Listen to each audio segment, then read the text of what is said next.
Welcome to Inspire Campfire, a podcast where ordinary people tell their stories of extraordinary adventure. These are campfire stories meant to inspire the rest of us to light the fire within, get outside, follow our dreams, and return to tell our own stories. Ready? Let's strike the match.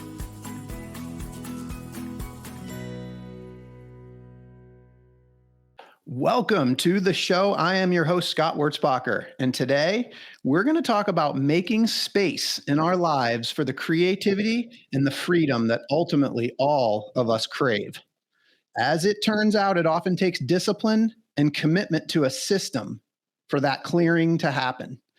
I am both honored and thrilled to have two very special guests on the show. David Allen, creator of the Getting Things Done system, is with us. His book, Getting Things Done, has been published in over 28 languages, and his system, known as GTD, has helped millions to make space in their lives. As it turns out, the story behind GTD is loaded with adventure. Also with us is Julie Ireland, my coach with GTD Focus, the exclusive partner for the delivery of GTD individual coaching for the US and Canada. This is a very special episode for me because the GTD system and a handshake with David years ago led to a series of synchronicities, which resulted in the creation of this podcast. And David and Julie are heroes to me, and I just can't wait to share them with you. David, Julie, welcome to the campfire. Thanks for the invitation. Thank you. I am so excited. Guys, the GTD system is renowned throughout the world. You have so many different followers. You've impacted so many different people. Today's discussion is not going to go into detail about the GTD system because we want to talk about the results that it delivers. But for listeners, I would like to just maybe do a quick overview what GTD is for those that might not be familiar. David, could you give us your elevator speech for GTD? Yeah, it's just a set of best practices about what you do to get stuff off your mind and get it done. That's really it. What are people going to find when they read the book? Well, they'll find what they're already doing that probably works, that sort of validates that. A lot of people make lists. A lot of people get stuff out of their head, but they don't really do it, in a complete way. Most everybody listening or watching this keeps a calendar. And the question is why? Well, my head can't do it. Yeah, no kidding. Your brain wasn't designed to do that. So most people are using their head as an office, and it's just a crappy office. It didn't evolve to remember, remind, prioritize, and manage more than four things optimally.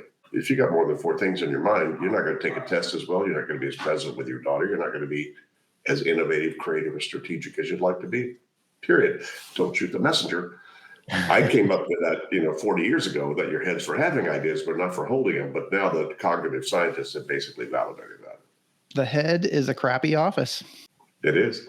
That's it. And that's the problem. Most people are trying to use their head as their office to remember, remind, prioritize, manage relationships, and it just doesn't work that well. And then they tend to be driven by latest and loudest, which is not your most intuitive, strategic place to operate from.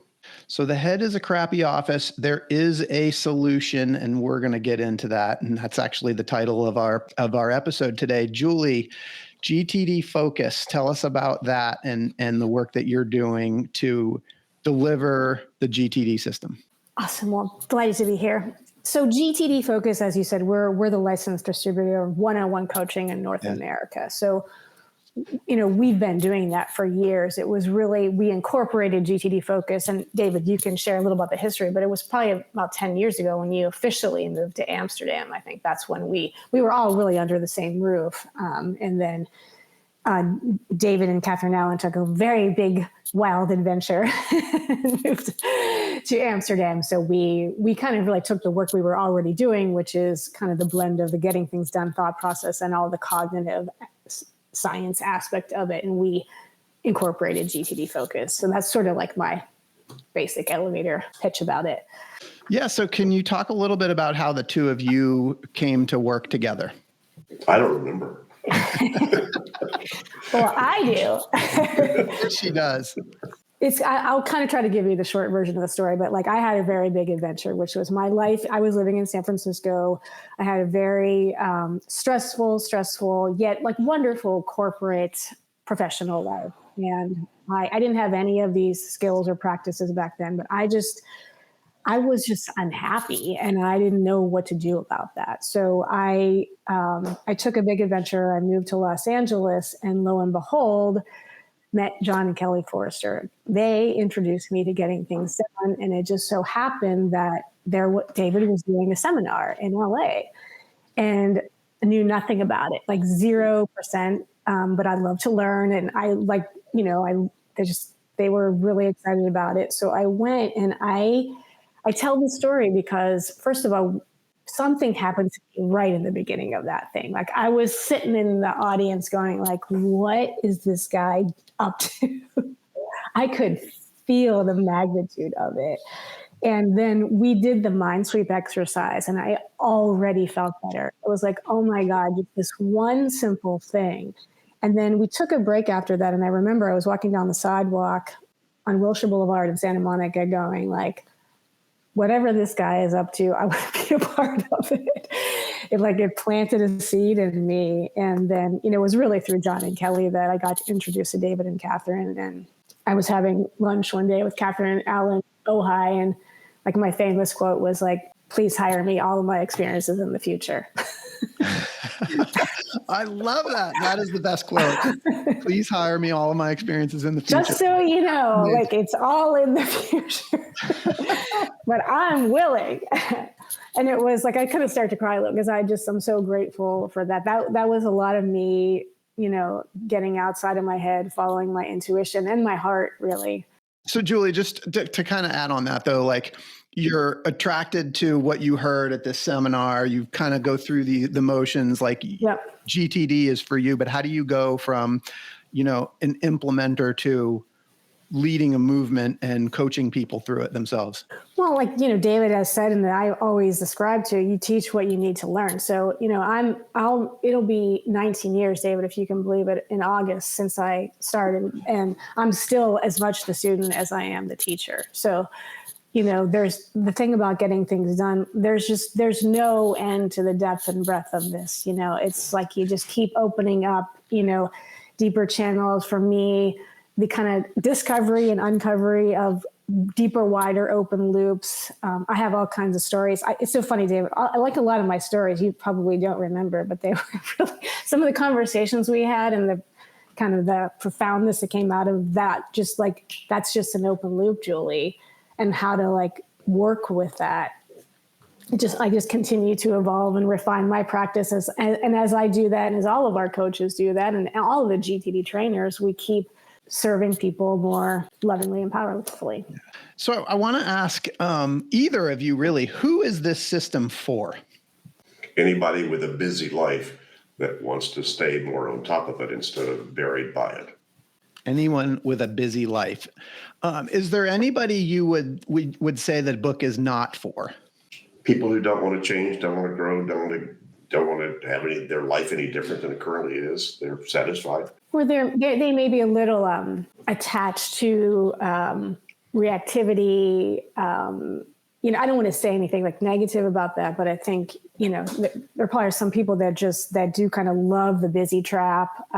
They get it's sort of like that reactionary way of living and latest and loudest. They're used to that. It's interesting because I used to say that like, if someone's work was very transactional, they might not need this. So if, maybe someone working in a call center where it really is like work as it shows up and you do it, work as it shows up and you do it. But then I changed that because those people have homes to go home to and lives to live and kids with, homework and soccer games and birthday parties and legal, all that stuff to deal with. So yeah, I appreciate your candor on that. The reason why I asked that question, honestly, is because I can't imagine somebody that doesn't benefit from this system. I do think it's for everybody. I think that in some circles, there is a perception that this is for, the very pragmatic engineer type, i.e. this guy right here, Scott. I deeply resonated with this, and people that know me as a pragmatic, that know me as an engineer, they think, oh yeah, like, of course Scott's going to read that book and he's going to, go do a bunch of things. But there's so much more to this system. And it's really like what's behind this system that really attracted me. It's not about getting things done. And this was the whole thing. So David, apparently the seminars are working because Julie saw you at a seminar. And I first saw you at a Brian Buffini seminar in Richmond, Virginia back in 2019. And I'd love to just share, like, just for listeners, I think I shared this with both of you guys, but I'd read the book a couple of times. And then I came to the seminar because I loved the book, but I hadn't really, the idea of mind like water hadn't really clicked with me until I saw you talk about it on stage. And there was just something about that phrase, mind like water, that just like filled my whole body and said, yes, that's it. Like, Julie, you talk about that energy. Like, I got that too. And it was this idea of mind like water. So just to kind of fast forward, at the end of that seminar, we had an opportunity to have you sign our books, which we did. This is the copy right here. And from there, Julie found you. We went through this whole coaching experience, and it set in motion for me this whole series of synchronicities that we won't get into on this podcast. But honestly, with Julie's help, that ultimately led to the creation of this podcast. And now we're sitting here having this conversation, and it blows my mind.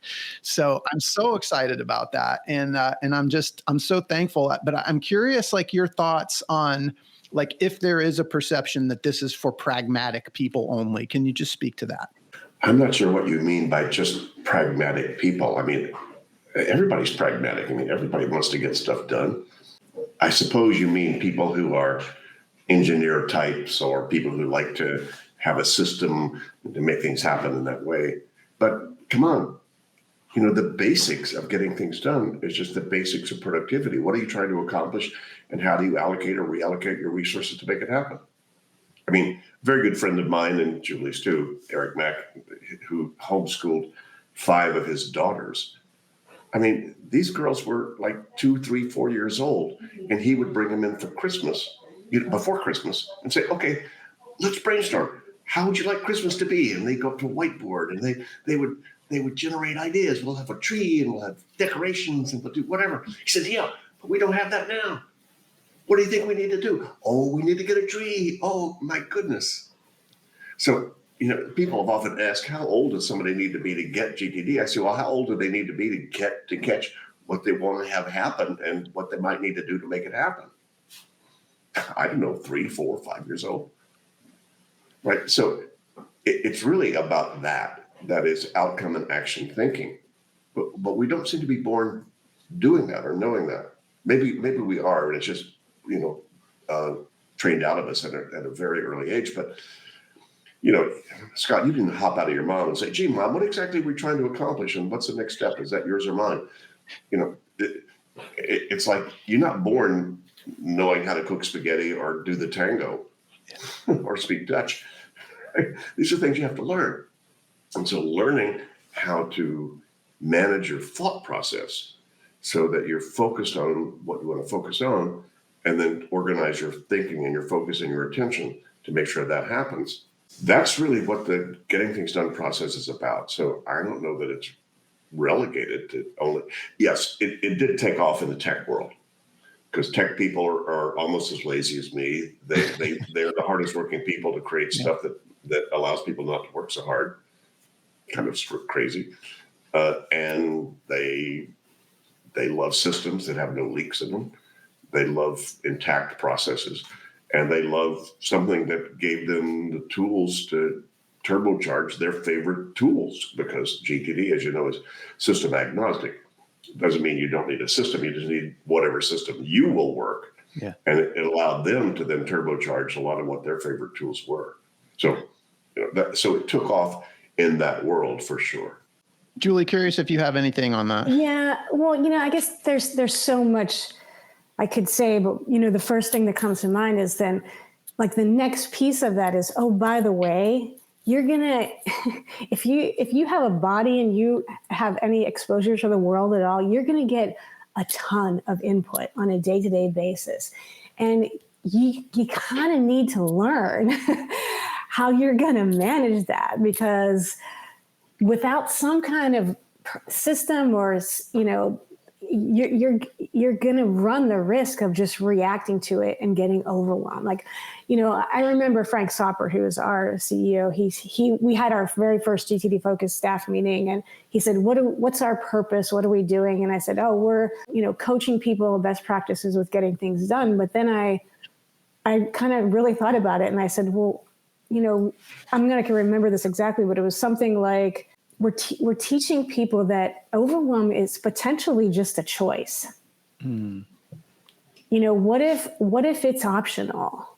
I'm not saying it's like you're going to just flip a switch or like download an app and that's going to happen, but we can learn. We can learn how, first of all, sometimes I'll tell people like, I don't want to be like getting things done is like the best thing, but the aspects and the essence and the practices are very road tested. And understanding the difference between a capture bucket, which is where new stuff is coming in, that then I'm going to have to make decisions about and organize that. I always tell people, like, you're already doing this.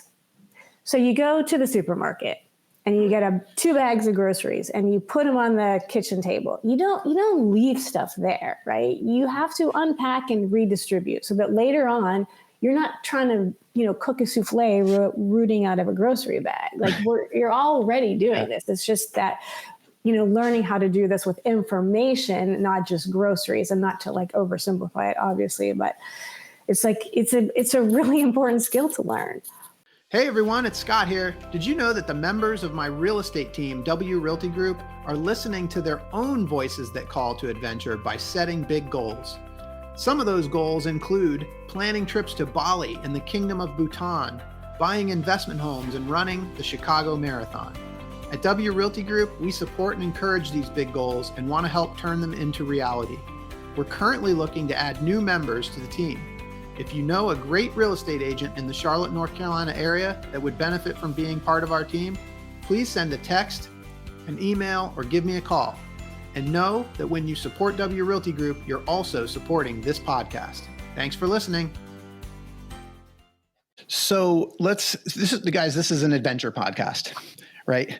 The thing about this is, if you're so bogged down, if your mental office is so crowded, you don't have the space to even think about it, right? So I would love to, this idea that captured me all those years ago at the seminar, Mind Like Water. And I just wonder if we could talk about what that means. David. Not over or underreacting to your life, to current reality. Water is appropriately engaged with its environment. It's not confused. It's fine. It could be rushing. It could be quite powerful. It could be calm. It could be whatever it is. But it's not confused. So the whole idea, I stole that from, I think, Bruce Lee's sensei, who said, "Bruce, you must be like water, powerful, calm, not over underreacting." And, I sort of love that idea. And the truth is that, with my experience in the martial arts and meditation and spiritual practices, I discovered the value of clear space. The value of clear space. If you're jumped by 4 people in a dark alley, you don't want 2,000 unprocessed emails hanging around your psyche. Right? And, some study said, look, if you get interrupted at work, it could take you 20 minutes to get back to what you were doing. If I was jumped by 4 people in a dark alley, I'm not taking 20 minutes before I decide the next punch. Trust me, it's that. But you got to be clear to then be able to be that appropriately engaged with whatever's coming at you and the surprises that are coming at you. That's why my second book was called Ready for Anything. It's like, okay, how do you get ready for the surprises coming at you? And they're coming. And so, the best place to operate that from, or the best place to negotiate that from, is when your head is not distracted by a whole bunch of old business. Not old business meaning that you have to finish all the old business, but you need to be appropriately engaged with it. That goes there. I'm not going to do that yet, but maybe in 2 months I want to trigger a reminder of that. Oh, that's just reference material that goes there. A lot of what I uncovered was, how do I take all that input? And by the way, the world is fine. Just look outside. It's not overwhelmed. It's fine. It's only, to your point, it's only you who've allowed, or to Julie's point, it's only you who've allowed the overwhelm to happen, because you've allowed all that input in there that you're still not yet appropriately engaged with yet. Yeah. So, I love that you said mind like water. I think my head goes to still water, right? A calm. But you made the point that it's not just about having still water, because water can be rushing. I wonder if you could kind of talk a little bit more about that. It's not just the still water that we're looking for. Well, I use the image of the surfer. I've got a slide that just shows a surfer on a big wave, right? Water can look often like that, but the surfer's got an ankle tether tied to their board. So, surfers are out in wild water, right? They love it. Matter of fact, they're going to go for it, right? And they're always going to fall off somewhere, but they just need to get back on quick. So it's not about always having life so calm and peaceful and tranquil or whatever, not at all.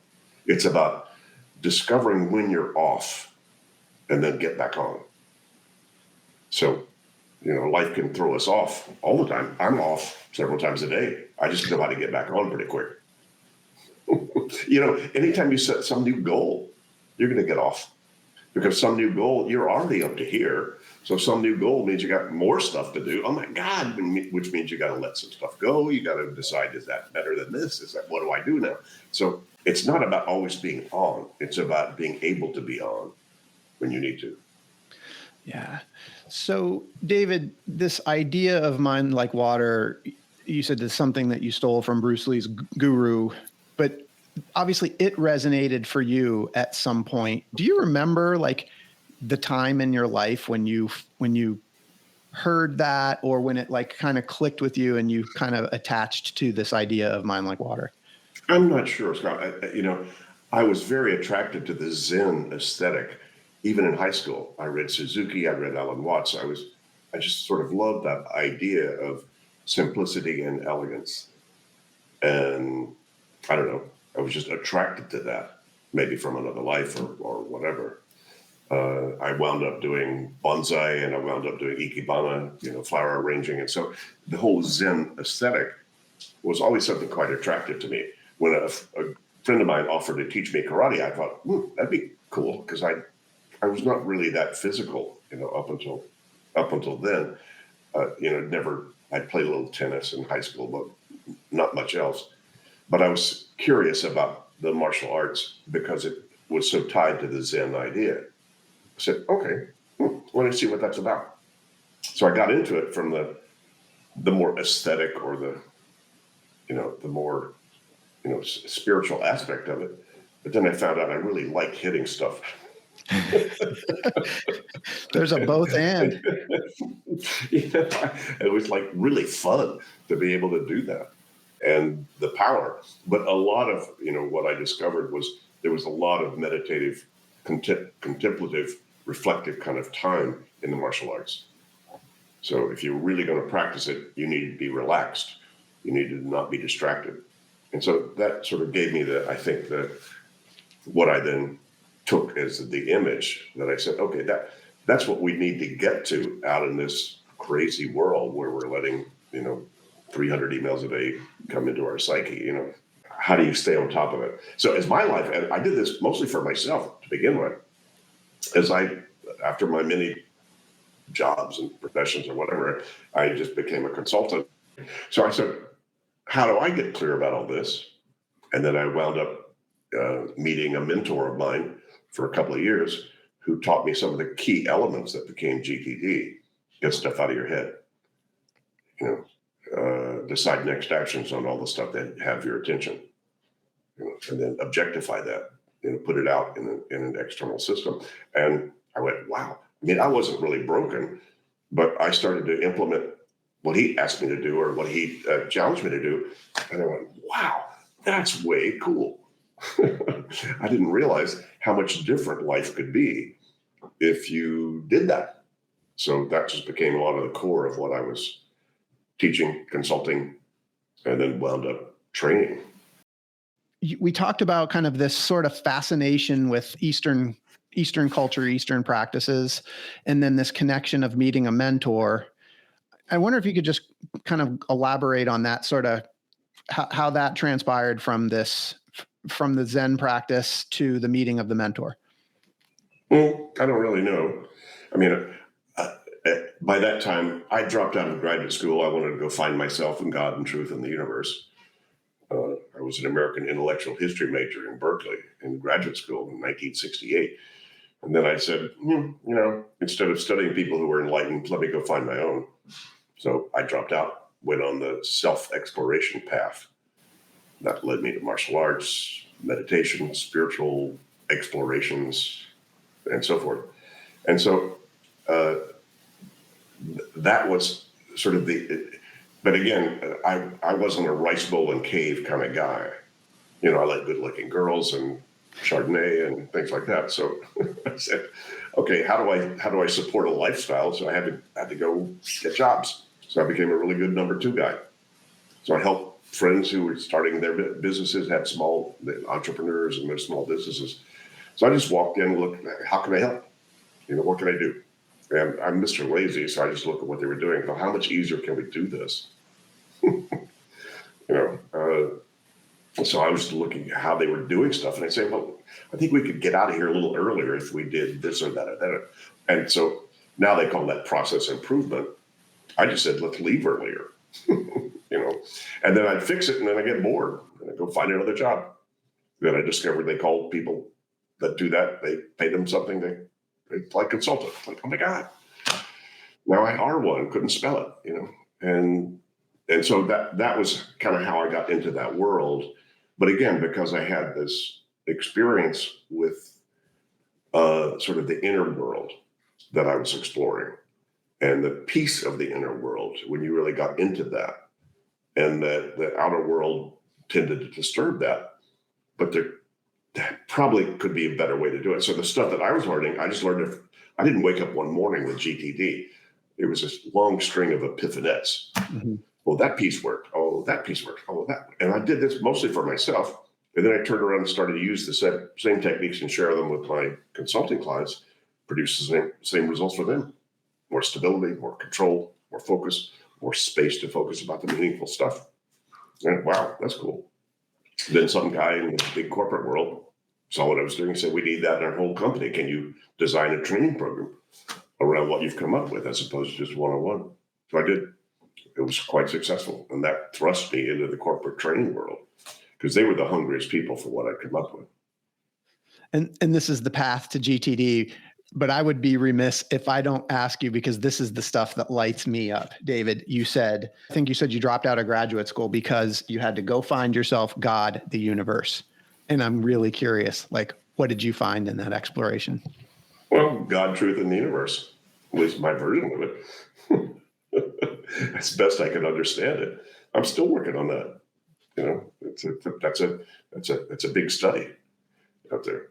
And I started having a number of experiences that you could call spiritual, but I use a small s on that, where I would be experiencing things that were internal that I hadn't. It's like, where did that come from? Oh my God. And, it changed my perspective on a lot of stuff. And to see that there were other worlds aside from the one we know materially that we exist in. And then I met a guy named John Roger who, I said, well, we went one night to a seminar he was giving in some church in Berkeley.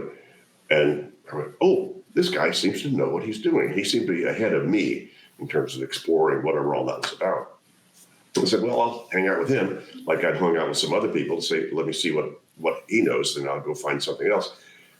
Never found the end of what he knew after 50 years, And so he checked out. He died, I don't know, 10 years ago or whatever. But John Roger was my spiritual coach about all that. And so that sort of opened the world, and I had experiences internally, on the other side, in other spaces, in other realms, that was quite real as this, as you would be talking together now. And so kind of hard to deny that. And then I stopped kind of exploring out there, and then my life became a lot quieter and more internal. So I'm not a big proselytizer about all that. I'm happy to share, what I know with people who are interested in it, but it's quite a private game. Well, we're interested here on this podcast. I wish we had like 2 more hours to delve into some of that, because I, for one, would love to hear more about it. Julie, you've had some similar experiences. I'd love to hear kind of your take on that. Yikes. Well, it's funny as Dave is talking, and I'm just reflecting on like my life before GTD, and maybe in a lot of ways, I don't know that I've ever said this before, but GTD is a bit of my spiritual teacher and my spiritual practice, because it's really enabled me like a lot. When I was preparing for this and I was thinking about adventure and how like so much of my own adventure is my internal exploration, as David was saying, and how really getting to essence of some truth inside of me is what GTD has enabled me to do. And exploring those kind of inner paths, which then allows me to be more authentic out in the world and make better decisions about what matters to me, and be more aligned with my values, and be more creative and inspired. And, I think it's like, I don't say this as a judgment, but before I was like a really successful person in the world. I had a great view of the Golden Gate Bridge as my office every day, all these things, but inside I was so disconnected. I just I didn't know what to do about that. And I couldn't even really name it. So like my body just kind of created some different like illnesses to try to get my attention like that, and then, lo and behold, I met David and Getting Things Done, and I started to learn how to like process my outer world, and how to actually learn what an agreement means. Because I kind of knew what that meant with another person. I just didn't know what that meant with myself, and how disconnected I was with my own agreements, and how that created a separation and a sadness inside of me that was like there all the time. And, I was very anxious. People kind of, I did one of our little YouTubes about this. I was like, my identity was like kind of successful, but at the expense of like super high anxiety and worry. And that was just kind of my identity. Like, we love Julie. She's so great. But boy, she is like nervous. And I just thought that was who I was, and all these kind of different layers and levels of what I've been able to actually learn how to manage. It's not, I wasn't just like at the mercy of it. It was through my GTD / spiritual practice. Can you help listeners kind of connect the dots on how that, because you've talked a little bit about how GTD's helped you open up to creativity. Well, it's like the starting point is GTD. Like people come to us, I call it the mechanics, right? Which is like, how do I kind of keep my world under control? Not that I'm trying to control anything, right? I'm just trying to keep my agreements managed really well, so that then I can have more space to think creatively. So I can have more space to listen. So I can have more space to connect. Like, one of my my most treasured assets is my inner knowing, and my connection to that. My GTD practice helps me preserve that. And so, I think sometimes people have it kind of wired. Like if I become organized, then that's like a death blow to my creativity. Somehow like my wings are going to be clipped. I think a lot of people sort of run that assumption, but the opposite is unequivocally true. Once I kind of have my quote unquote act together and I can like really have a system to manage the agreements I'm making, I can walk away from it.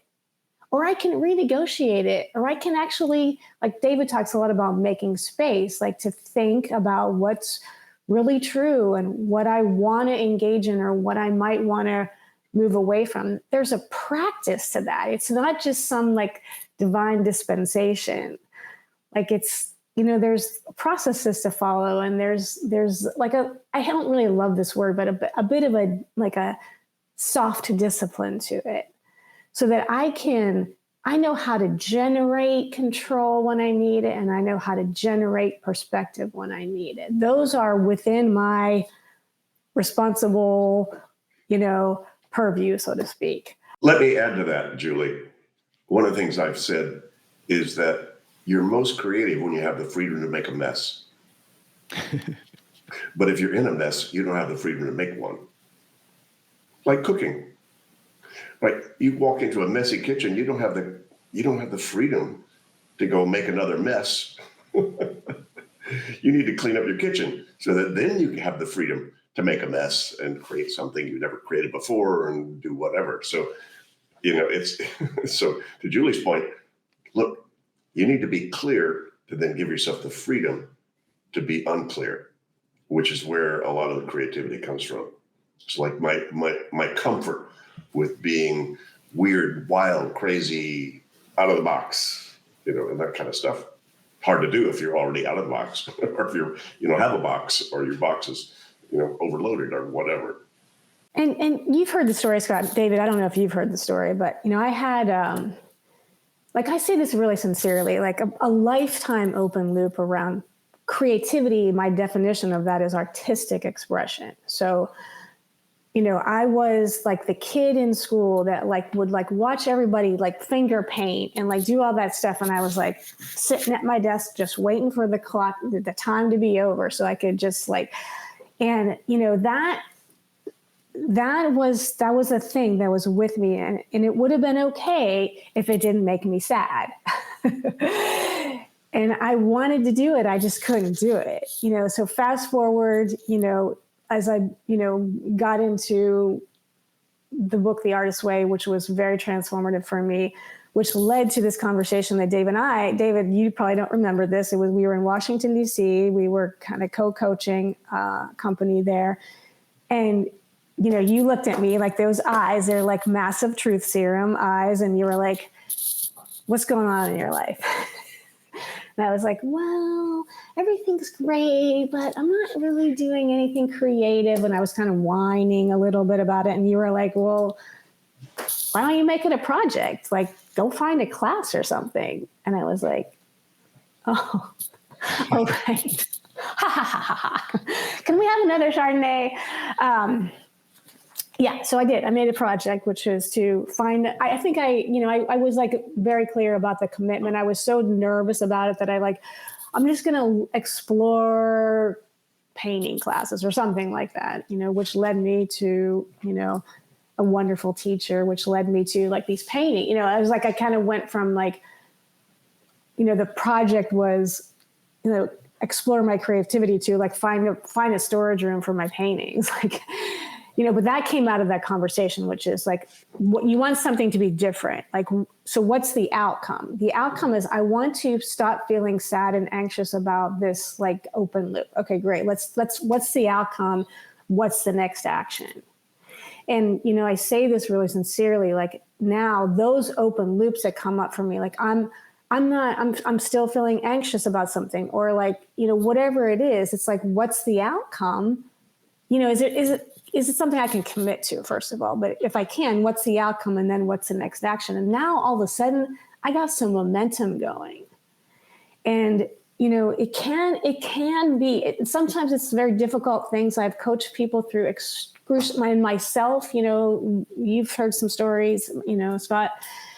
But there's a way to, the freedom that's on the other side of that. And, you know, to say that GTD has only allowed me to have a joyful exploration around, you know, the 40-year open loop, which is like, I don't know how to be creative. There's not enough thank yous in the world for that. I love this. In freedom, let's talk about some of the benefits and the freedom. Like, both of you are adventurers in your own way. And David, I understand that at some point in your journey, there was a hitchhiking adventure. I want to know if you can enlighten us on this journey. I hitchhiked from Istanbul to Karachi, in 1967. All the way across Turkey, all the way across Iran, all the way across Afghanistan, and then Pakistan. It's like, what the heck?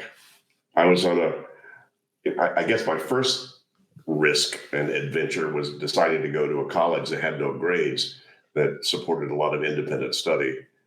And then I wound up connecting with a guy who became a great friend. He was my academic advisor, and he decided to fund me on a trip. I was headed to Crete to study some of the Cretan history stuff. But then I was in Istanbul, and I met some, really cute girl, and they said, "Hey, we're going east. Why do you want to go to Crete? Come on, go east. The drugs are better. We can go further east." And I said, "What the heck?" So I, got rid of my suit and got a pack, and then she and I hitchhiked together. So that was just if I'd looked at a map, I never would have gone. It was just like, okay, let me just follow whatever this thing was that said, okay, let me go take that adventure. So I haven't done a whole lot of those.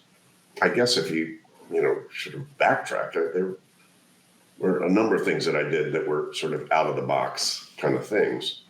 But I wasn't a wild and crazy guy. I made good grades, and I was good friends with everybody. And, everybody thought I was successful as a kid anyway, in terms of all that stuff.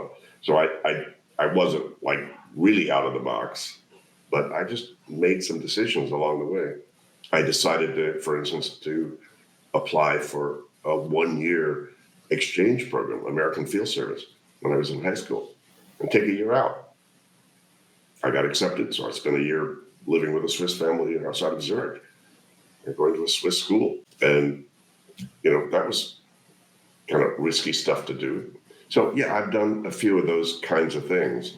And I don't know what the juice was that made me do it, other than I was curious, and that seemed cool, and it seemed like a cool thing to do. I mean, that seems like a good answer right there. Because, I mean, to me, like on this podcast, we talk about the voice inside that calls us to adventure. And, sometimes we all need the nudge to listen to it and say yes. But you've just given us several examples of, a hearing of that. And can we not hear it louder if we have gotten everything out of our heads and we have that voice or that mind like water? I don't know. I hadn't, those adventures I just talked about. I didn't have GTD. I wasn't doing any of that. So I don't know that that's required. I think it makes it easier to listen to the still small voice. I think, people have sometimes asked me that, David, if you had to give advice to your 25-year-old or your 20-year-old, what advice would you give? And I say, well, there's only one thing that occurs to me, and that is, I never knew there was an intuitive voice, as Julie mentioned, until I was in my late 20s and 30s, that there was a still small inner voice that I could pay attention to, that was smart, that loved me, cared for me, had huge patience, didn't care how much I screwed up. It was always there, and I could always trust it if I paid attention to it. So that was a sort of a new aha to me, was that that voice was there. And obviously, learning what I learned and getting things done made it easier to listen to that voice. I mean, a lot of people can't tell the difference between intuition and indigestion. I love that you said that, though, that you didn't discover this intuitive voice until your 20s. Like, do you remember the circumstances around that? Was it was it a moment? Was it How did you discover that inner voice? I don't know. I did a lot of drugs, just as exploration, not as escape, but I was just curious. I mean, come on, this is the 60s. Curious. And I was just curious, like what's out there, what's up there, what's in there. And so that seemed to be a path that a lot of people were taking to find out something and discover something about all that. So maybe that was a little bit of an initiator of thinking about the inner voice. Now, I haven't done any of that since 1971, so that was a long time ago. So for you, how has listening to that voice changed for you over time? It hasn't. It's still there. It's still something I try to access when I can. So is it fair to say once you discovered it, you just learned to listen to it? Yeah. Well, I learned to be quiet. The universe is always on. It never stops. All meditation is, and reflection and contemplation is you quiet down the materiality of your life so that you can pay attention to the other sounds and the other voices and the other messages. They're there. They're always there. Never found. I have a guardian angel. It's there whenever I ask.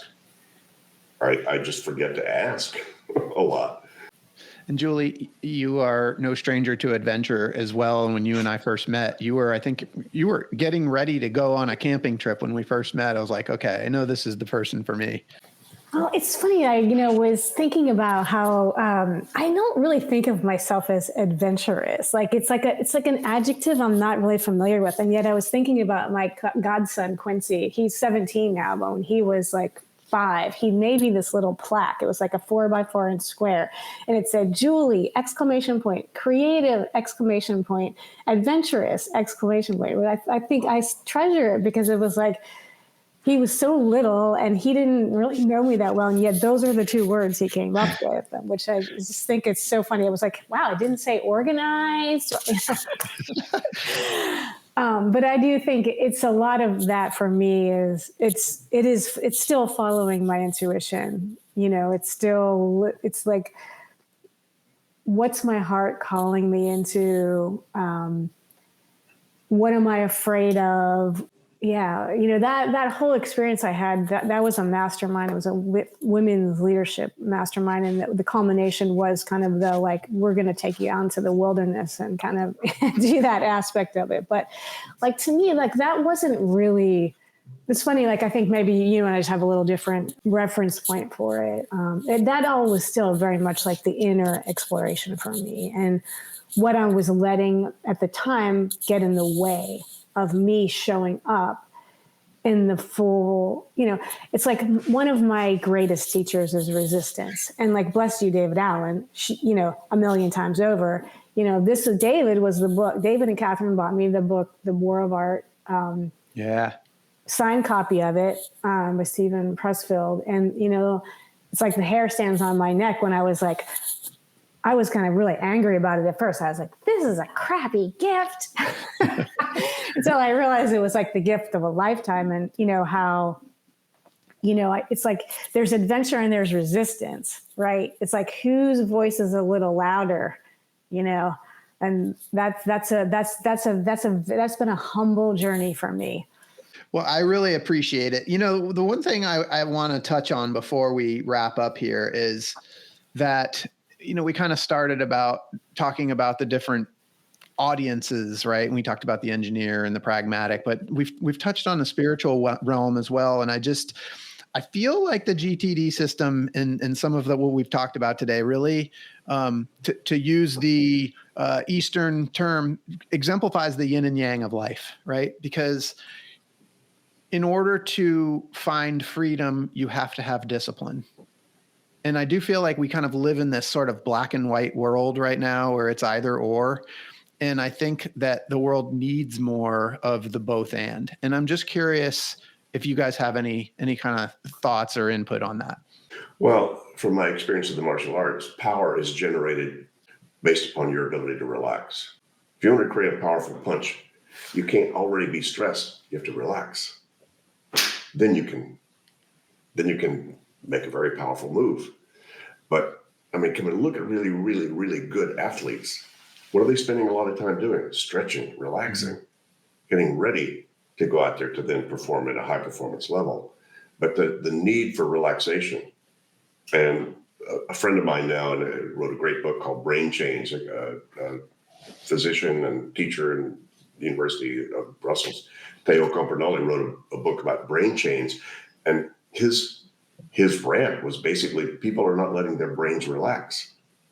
And the relaxation of your mind, there's an archive part of your brain. There's a forebrain and there's the limbic brain.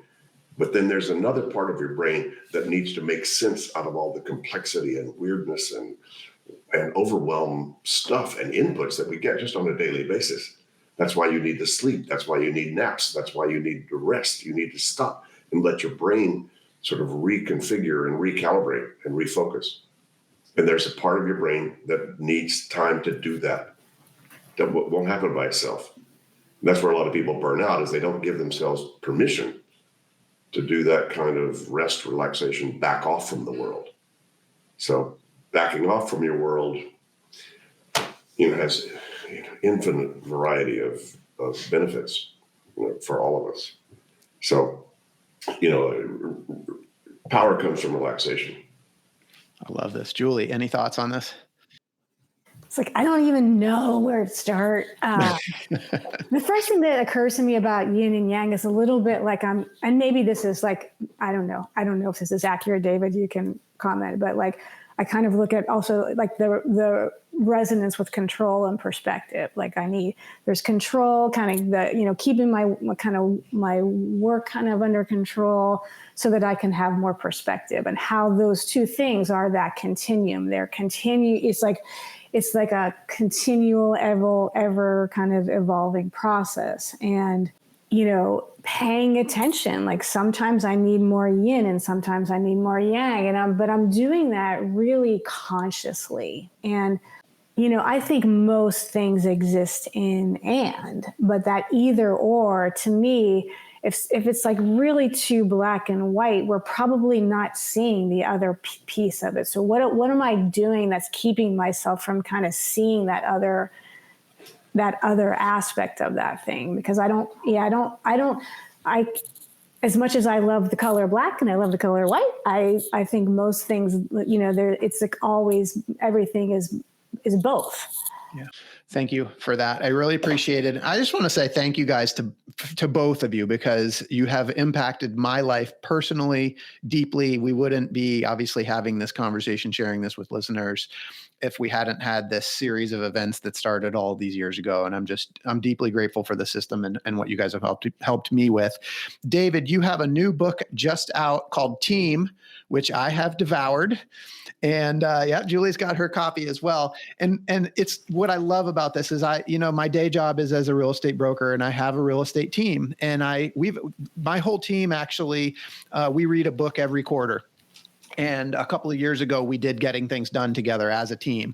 And so now we've got even more content, but I love this because it helps bring all the individual aspects of GT together into like how to help a team perform. And there's some sections in here that really resonated with me, particularly with regards to having standards that everybody can agree to. But anything do you want to say about the book, David? Well, it filled a gap. For 40 years, people get GTD and they go, Jesus, I wish everybody around me got this. Life at work would be so much better. Yeah.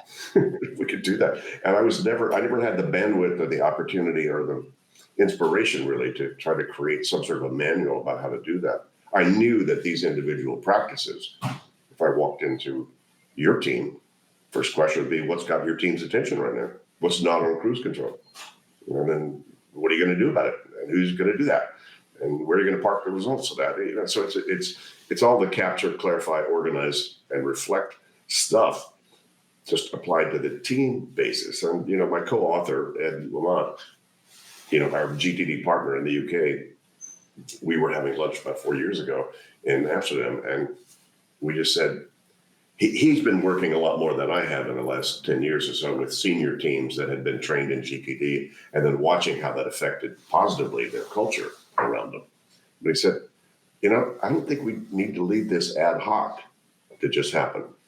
Why don't we dissect this and say, what are the elements that make for a healthy high performance team? And so we took mind like water and said, instead of mind like water, let's call it healthy high performance. That's sort of mind like water for a team. It's high performance. Sure, you're going to need to produce results, but it also needs to be healthy. Are the people healthy? Is the environment healthy that's keeping them there? They're not burning out. They're not dropping off, because it's just too much. And you got turnover and health also. Is the team available to reconfigure, reconnoiter, recalibrate, refocus based upon surprise and change that happens? And all teams are dealing with that now. Now you bring on 3 virtual subcontractors from Thailand, right, onto your team. How do you then integrate them, and how do you make sure that everybody's kind of singing off the same song sheet, if you will? And so we spent 4 years now writing that book and really distilling. It seems all pretty simple when you read it, but it took a lot to try to pull this out of the air and say, okay, what are the real aspects of this that will be true 100 years from now, as well as now. So I think we did it. I think you nailed it. I mean, it definitely fills that gap from individuals with GTD to the team. Julie, GTD Focus. If people want to learn more about you, or how do they get involved? Great. Well, our website, gtdfocus.com, is a great starting point. You can click a button and schedule a phone call, and you have all kind of great information there about us. Amazing. Well, you can get all of David's books anywhere books are sold. They're all fabulous. And you can get in touch with Julie, gtdfocus.com, and we'll include links as well. David, Julie, both of you have lived these epic lives, and I want to ask each of you individually, because I just know that at some point Hollywood is going to want to make a movie about each of your lives. And so, Julie, we're going to go to you. We're going to go to you first. When they do, I want to know who's going to be the Hollywood actress that's going to play you in your movie. It's so obvious. It would have to be Edna E. Mode from The Incredibles. Oh, wow. Yeah. Okay. I mean, there you go. Clippity Clop. I love it. I mean, if she, if you really needed a human, I probably would go with, who's the actress from Amelie, Audrey Tautou? She's kind of like my style icon. So yeah. Okay, I love it. What's your movie going to be called? Squares, a love story. Squares, a love story. All right, I love it. I'm definitely going to watch that movie. David, who's going to play you in your movie? Kevin Costner. Kevin Costner. Oh man, great choice. I love it. What's your movie going to be called? Confessions of a God-Seeking Baby Boomer. Holy smokes. Confessions of a God-Seeking Baby Boomer starring Kevin Costner. I mean, mic drop. That's amazing. That is amazing. Thank you guys so much for such a delightful conversation today. I really appreciate it. This has been so much fun. And for those listening, I hope you've been inspired today as much as I have. I hope David and Julie's stories have encouraged you to listen to the voice inside that calls you to adventure, because we want to hear your story next. If you have a story to tell or just need a nudge to create one, please send me an email. We'd also appreciate it if you'd help us spread the word by leaving a review and sharing or tagging Inspire Campfire in your social media. And until next time, I want to encourage you to get outside. Thanks for listening. Julie, David, thank you so much for being here. Thank you.